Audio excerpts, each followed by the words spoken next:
Good evening and thanks for joining us on News at 6 on Superscreen television.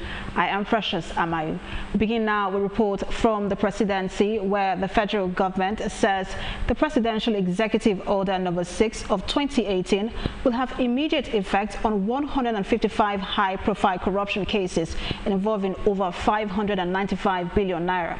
Minister of Information and Culture, Lai Mohammed, who disclosed this in Lagos, described the order as the administration's most potent weapon against corruption to date. According to him, the order is not unconstitutional, dictatorial and ultra-virus as claimed by the opposition.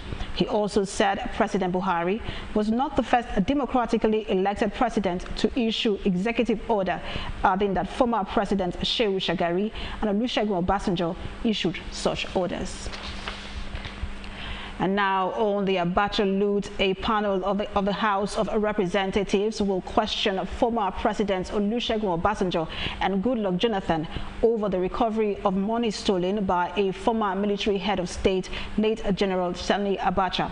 The 11-member panel, which is chaired by a former chairman House Committee on Appropriation, Abdul Momen Jibrin, will begin work this week. While the two former leaders will be interviewed in their homes, Minister of Finance Kemi Adeosun, Attorney General of the Federation and Minister of Justice Abubakar Malami are to appear at the National Assembly. And now to party politics. Benue State Governor Samuel Otom has announced that he's no longer with the ruling All Progressives Congress APC. Otom disclosed this while swearing in the newly appointed Special Advisor on Local Government and Chieftaincy Affairs. The governor is yet to disclose his new political party, but however said that as soon as he makes up his mind, he will make it known to the Benue people. He therefore called on the people of the state to remain united and not to allow party or ethnicity cause division among them. And to the aftermath of the Ekiti election, the governor-elect of Ekiti State, Kayode Fayemi, has promised the people of the state a better fortune, even as some indigene expressed dissatisfaction over the outcome of the poll.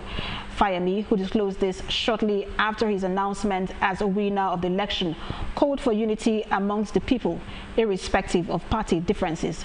Details in this report.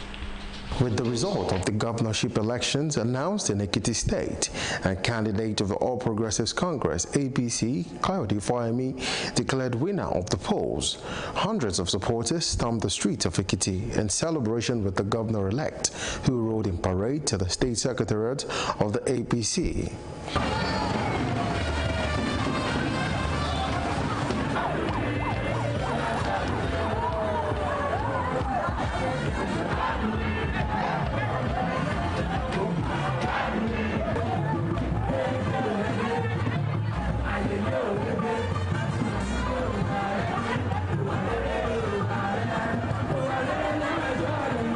Upon arrival at the state secretariat, a large chunk of party faithfuls were also on ground to greet Kayode Fayemi with a loud cheer of approval. In his remarks, the governor-elect thanked the people of Ekiti for uniting as a people with one voice and stand against the ruling People's Democratic Party, PDP. Today's victory is to the resilient people of Ekiti State, whose brightness and hope never dimmed in the face of untold hardship forms of indignity under the PDP leadership which ruled them like a conquered people. As a survival strategy, people were forced to hail them on the streets, all in a bid to survive. They brandished this as a mark of approval, validation and popularity with our people. This is not just a day of our victory through the ballot. This is indeed the day of the liberation of Ekiti land. Our collective rescue mission and the audacious dream to reclaim our land and restore our values have attained a new height on the journey to full realization. Fayemi also lauded INEC, the Nigerian police and other bodies who contributed to the successful conduct of the election. I also thank all government entities that participated in the process in one way or the other, especially the INEC and our security agencies for upholding their neutrality and professionalism in the discharge of their respective mandates. Likewise, I thank all civil society actors, the international community, our traditional institutions, religious organizations, trade and labor organizations, and the media for their activities, which have in no small measure contributed to the success of the election. Lastly, let me thank our president, my own party leader, President Muhammadu Buhari, and the leadership of our party at all levels for the support in bringing Ekiti back to the progressive fold. Meanwhile, some citizens voiced their disapproval to the result of the election, claiming the APC influenced the election with what they called federal power. The way we vote in Ekiti, they just change the votes because they have talked before, say they will use their power for federal, and we are not happy on what they do. In my polling booth, buy and sell, or what they call it, if now APC want vote, go snap the ballot paper, and it's not good. That is not how we supposed to rule Nigeria. Result ìbò tá a dì òun kọ́ la gbọ́ torí PDP ló win l'Ekiti. The election result does not reflect the voice of the people. I am sure the People's Democratic Party, PDP, is a rightful winner, but APC was announced winner because they used their federal power. Wọ́n dẹ̀ ti sọ ṣùgbọ́n mo mọ̀ pé Ọlọ́run máa dájọ́. Inú mi ò dùn rárá torí mo mọ̀ pé irọ́ náà pa torí mo mọ iṣẹ́ tí a ṣe. Mo dẹ̀ mọ̀ pé Èkìtì dìbò fún Professor Olúṣọlá Ẹlẹ́ka. The coming days would prove vital in Ekiti as it will determine the next line of action for the PDP regarding the results of the poll. Still on the Ekiti Guber race, the national chairman of the People's Democratic Party, Uche Secondus, says the result from the Ekiti governorship election, which the candidates of the ruling All Progressives Congress, APC, emerged as the winner, cannot stand. In a statement by his media advisor, Ike Aboyi, Secondus thanked Nigerians, particularly those who stood by the party during the struggle for Ekiti, and assured them that justice surely will prevail. Secondus also asked the Nigerians who believe in democracy and a rule of law not to be deterred by the obvious vote robbery, because it would stand the test of the Almighty. A governorship aspirant on the platform of the All Progressives Congress APC in Abia State, Chidike Ukawa, has told the outgoing Ekiti State Governor Ayo Fayose to prepare to be imprisoned after handing over for allegedly misappropriating funds meant for the development of the state. Ukawa expressed a disappointment that despite huge funds that accrued to Ekiti State, Fayose allegedly failed to bring democracy dividends to the people of Ekiti. He, however, commended the people of Ekiti State for their massive support for the All Progressives Congress APC during Saturday's gubernatorial poll, assuring that the governor-elect Kayode Fayemi would live up to expectations. And now to the Osun Guber race. 11 out of 16 members of the All Progressives Congress APC State Working Committee SWC in Osun State have passed a vote of no confidence on the chairman Boyega Famodu and the secretary Razak Salinsile. Addressing journalists in Osogbo, legal advisor to the party in the state, Barrister Goke Ogunshola, flanked by 11 other members of the SWC, announced the suspension of both the chairman and the secretary. They said they do not have confidence in the party chairman and secretary and have therefore passed a vote of no confidence on them.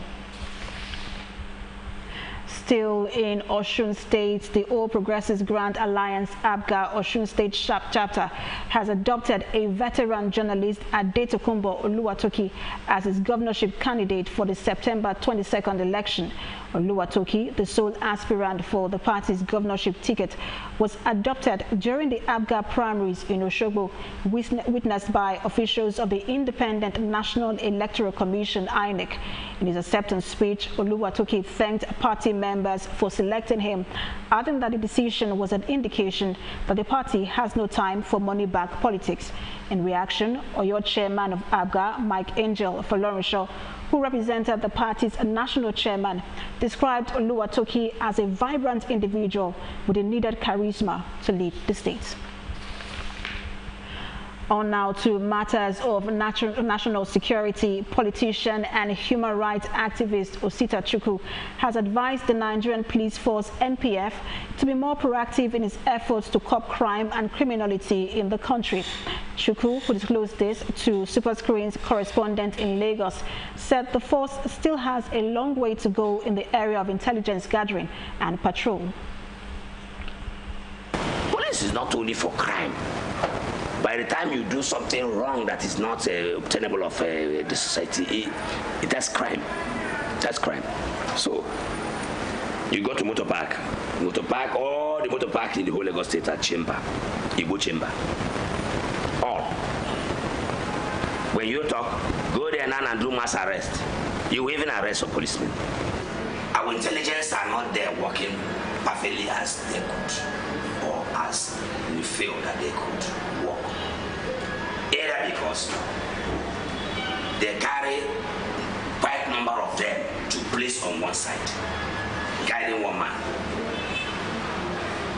When you see 30 policemen guiding one man, 10 policemen guiding a bank, insurance company, and so on, how many policemen? Other places, the way they run the policing is how many banks, parastatals, conglomerates, and so on that want police. They won't work it out. How many do the public need? How many do we need in the marketplaces? How many do we need on the checkpoints, on the roads? He also said the force should take a cue from more exposed countries if it really wants to be highly regarded by the populace.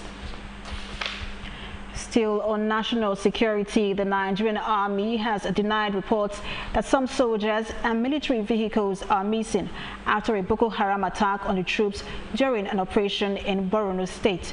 Director Army Public Relations Officer Brigadier General Texas Chukwu, in a statement made available to journalists, debunked this report, noting that it is untrue and misleading. The Nigerian Army also assured members of the public, particularly residents of the Northeast, to disregard the report as the safety is guaranteed. Still on the Boko Haram ambush, the Save Humanity Advocacy Center, SHAC, has described the report in a section of the media alleging that some members of Boko Haram sect are currently hoisting their flags in some parts of northeastern region of Nigeria as fake, ridiculous, and totally unacceptable.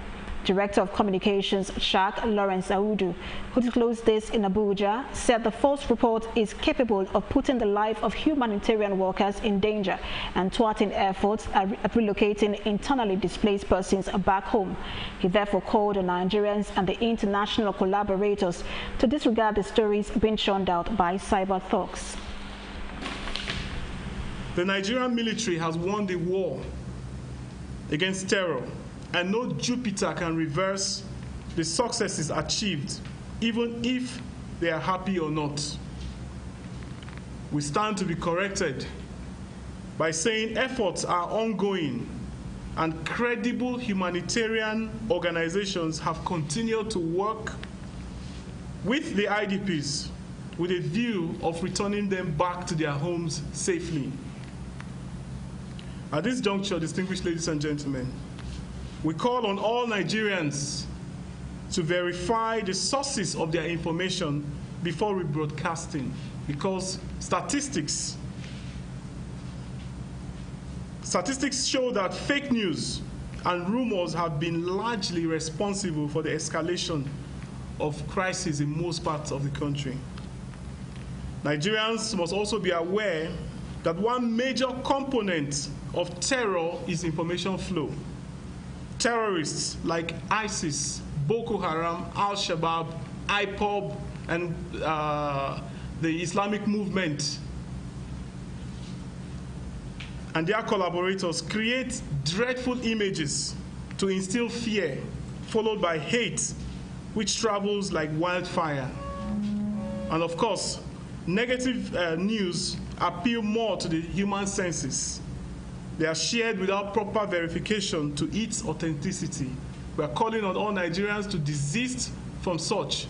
You must verify every information that gets to you before you will broadcast, because it has been established that this is the major cause of the escalation of many crises within the country. We'll take a break now and we'll return with business news. Do stay with us.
Welcome back. Thanks for staying with us. Now on business, the Federation Account Allocation Committee, FAAC, has expressed a readiness to probe the 90 billion naira allegedly underpaid into the Federation account by the Federal Inland Revenue Service, FIRS. Chairman Commissioners Forum of FAAC, Mahmoud Yunusa, disclosed this to journalists in Abuja. Yunusa alleged that the amount which the FIRS paid into the Federation account in May showed a decline of about 90 billion naira, adding that the committee would engage the service to investigate the reasons for the underpayment. Still on business, the management of China National Offshore Oil Corporation, CNOOC, has expressed a readiness to invest additional 3 billion naira in its existing stakes in offshore oil and gas operations in Nigeria. Gyongyu disclosed this when he led a team of the CNOOC top executives to the corporate headquarters of the Nigerian National Petroleum Corporation, NNPC, in Abuja. According to him, the investment in Nigeria is the most strategic and important overseas business undertaking of the firm. In reaction, the group managing director, NNPC, Meikanti Baru, who was represented by the chief operating officer, Victor Adeniro, thanked CNOOC for its interest in the Nigerian oil and gas industry. Minister for Power, Works and Housing, Babatunde Fashola, says the third mainland bridge in Lagos will be shut down for 3 days starting from July 27. Fashola, who disclosed this to journalists in Lagos, said the bridge would only be closed for 3 days, contrary to reports that it will be closed for 27 months. According to him, the 3-day closure will enable contractors assess the true state of the road, after which repair works will commence by the end of the year or at the start of next year. The minister also said the closure would have come much earlier, but the government decided to wait until schools begin to go on vacation in order to reduce the amount of traffic on the roads. We'll take a break now and return with news from the foreign and sports scene. Stay with us. Before they come, they're supposed to, give us some information, notice, at least maybe a week or so. There was nothing like that. Hunger is everywhere in Nigeria. People are dying every day, but Nigerian government are keeping quiet. How are killing people? Why? It's not what we expected because of these old men that are leading us, and you people know, you are aware that these people are not the right people to lead us. These kind of people that are leading us here are people of black mind. They just care about themselves and their family. You are affecting my village. Let me use if I call it useless, I'm not a mistake. The other place where they build a shop, call it plaza.